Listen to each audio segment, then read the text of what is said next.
Hello, and thanks for joining me today. I have the September 2022 Spellbinders Club Kits. So let me just dive right in and show you what all I'll be crafting with this month. So off the top here, we have the embossing folder of the month. And I do love that this folder is so large. As you can see, this is a sheet of US letter size paper, and it's you can emboss half a sheet at a time. So the dimensions of the folder are 5.5 by 8.5. And with a design like this one, there isn't really a specific orientation that you have to use as the top or the bottom. You can actually kind of rotate this, and I think it would still look good pretty much any way around that you have it. And what's nice about that is if you're like me and you do like to create smaller cards like USA 2 size cards, here's a card blank here. You have some really good options of you can either emboss half a sheet of paper and get 2 panels, running it through just the one time. Or what I like to do is I like to be really selective about what areas of the embossed panel I like to use. And the nice thing about a design like this, because it's not a repeating pattern, every area of this embossing folder is unique. So you can be very selective about which portions you might want to feature on your card. In particular, if you're going for like a pretty clean and simple design, but you still want a little bit of texture and interest, embossing is a really great way to achieve that. And if you know, for example, that you want your sentiment in a particular area, and you'll maybe put your focal image there, but pretty much the rest of the card is going to just feature that embossed panel, you can be really selective about what's actually shown or featured as part of that embossing. So that's why I really love having these large folders, because not only can you emboss panels for various different size cards, you can also be selective about what sections or areas that you choose to use.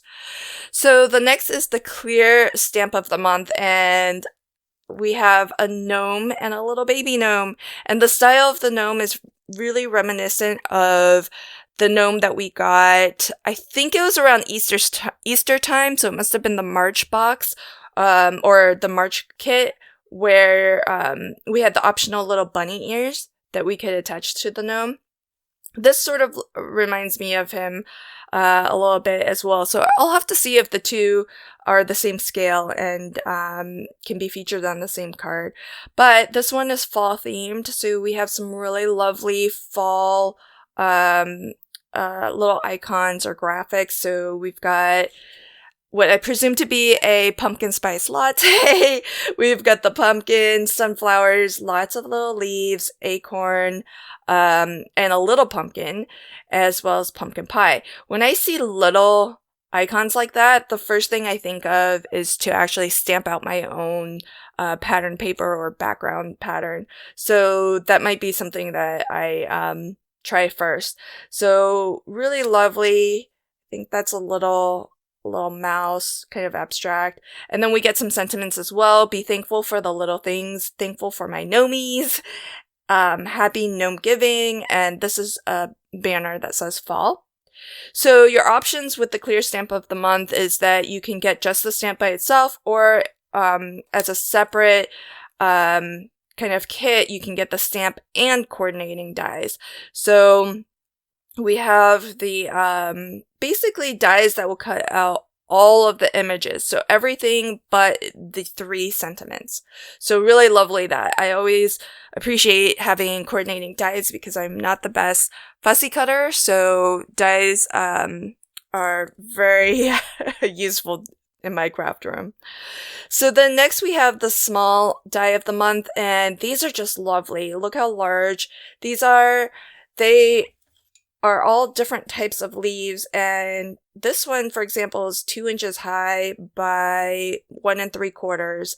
So we've got some really nice large leaves, and they have the piercings throughout, so that you can, if you like to stitch have a little bit of stitching on your cards, you can add that stitch detail.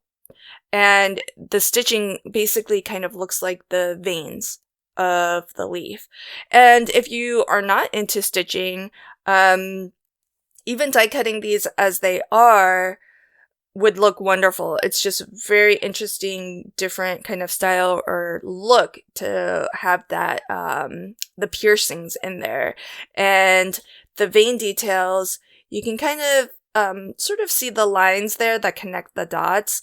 It is raised metal, so that will deboss that vein detail into your card. So whether you stitch or not, you're still going to get some of that vein detail come through. And each of the leaves, there's actually 2 dies. One that cuts out the leaf and has all of that piercing and vein deboss detailing, and then the second is a outline or a shadow die that you can use to layer.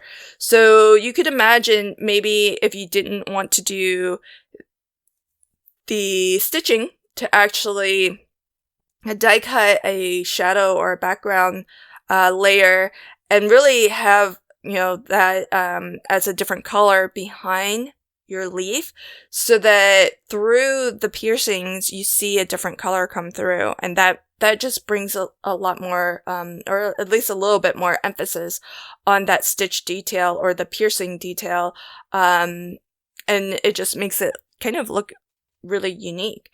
Some of the leaves, I feel like you could actually use the outline die by itself. It still has enough detail to really suggest that it's a leaf. And so you could use that by itself if you wanted. You wouldn't have the really lovely detail of the piercings and that deboss detail of the veins, but you could do maybe some, actually, if you used maybe a ball stylus tool, you could do some shaping of these leaves and put your vein detail in that way. So that could work for a couple, more than a couple of these, really. I think you could use it for almost all of them. This one might be a little bit tougher just because you lose a little bit of the shape or the detail. Same with this one. But I think the others might work really well on their own. You'd have to just die cut it and see. So I'm showing these 6 here. There's actually one more on the back. And then there's 2 words. So we have Hello Fall word dies, and a second die for the shadow or the outline. And that's really nice for these word dies in particular, because the font has such thin lines that having that bubble layer or the shadow layer die is going to be really helpful, I think, because then you can back that really fine lettering with something a little bit more solid, so that it actually pops off of the background a little bit more and is more legible. So really love when they include the bubble layer or the shadow layer with word dies. That's the small die of the month. The large die of the month is going to be really, really fun, I think, to craft with. It may look a little bit strange, parts of this, but when you put it all together, it's going to be a tractor trailer with, that's pulling behind it like a wagon or an extra cart behind it. And so in the cart, you can put lots of these really nice, large size fall veggies. So we've got corn on the cob. There's actually 3 dies, I think, that you can use to put the corn on the cob together. So you have this one that has all the details of the kernels, individual kernels, that you can layer up onto this more solid outline. And then I think there's sort of the leaves or the shuck on the outside of the corn. Then we have, I guess, sort of like a butternut squash here, and then we've got a pumpkin here. And then we have the tops of the squash and the pumpkin as well. And there's also little flowers and little leaves, of course. And this one I think is going to be fun to work with because it's actually basically wood slats that you would sort of put together as the cart that the tractor is pulling. But I think that there's going to be a lot of ways to just use this, you know, on its own, because it's got some lovely wood grain debossed detailing. Then we have some sentiment plates here. So this one says Happy Fall, and this one says Thankful. And then these are just the additional dies for the wheels and all of the details of the tractor and the cart that's being pulled. So I think this is going to be a lot of fun, and I think it has components that you can maybe use creatively in different ways. I see a lot of fun shapes here, so I think a lot of that can be used in maybe to create something different or build something different. That's the large die of the month. Then we have the APG die of the month, and this one looks like a lot of fun as well. So this you can create like a 3D sort of shadow box style card, shaped card if you want. But basically the main die here will create a gumball machine, which I think is going to be super cute and a lot of fun. In the center section here, there are different sentiment die plates, and the one here says 1 in a million. Then I have a couple more on the back here. So this says I choose you, but choose spelled like you're chewing gum, and then stuck on you. So really lovely that. And these are all the extra details for creating your gumball machine. So I always appreciate with the APG dies of the month that there's always like a lot of little detail, like these right here these are just I'm presuming deboss plates to add extra texture in these two areas of your gumball machine. Isn't that lovely? Like that's you know, a detail that if you didn't have it, you probably wouldn't miss it, but having it just makes the whole project feel so much more intricate and special. And I'm presuming that these are the gumballs or maybe the coins that you would put through the slot. So I'm not sure. I'll just have to die cut it and play. There's some mats and layers here, and you know, all the rest of the details of this is presumably the opening where your gumball candy would fall out. So really fun this, and these right here are the side pieces where you would die cut this multiple times, and you could have, you know, 3 layers in between and then another layer on the front and back. So if you want to kind of build up that dimension, you could totally do that. I generally don't construct the APG dies the way that they are designed to be constructed, because I know that there's going to be Becca Fegan has her own design team that creates lovely inspiration using the dies as they are designed to be used, and creating outside of that as well. So I know there's going to be a lot of inspiration on how to assemble this. Probably I will look to try to find different ways of using it, just so that you can have more ideas beyond just the 3D component that you can use for that. Then new to me this month is the Glimmer of the month. So really excited to play with this. And the Glimmer of the month, if you do get subscribed to the monthly kit, it does come with a roll of foil. So in this month, that's not the one that you'll be getting. In this month, I actually don't know which specifically you'll get, because I received both the September and the October kits at the same time. And so you'll get one of these. I'm not sure exactly which. So this one's Aura, and it's gold, but with some iridescent shine to it. And this one is copper.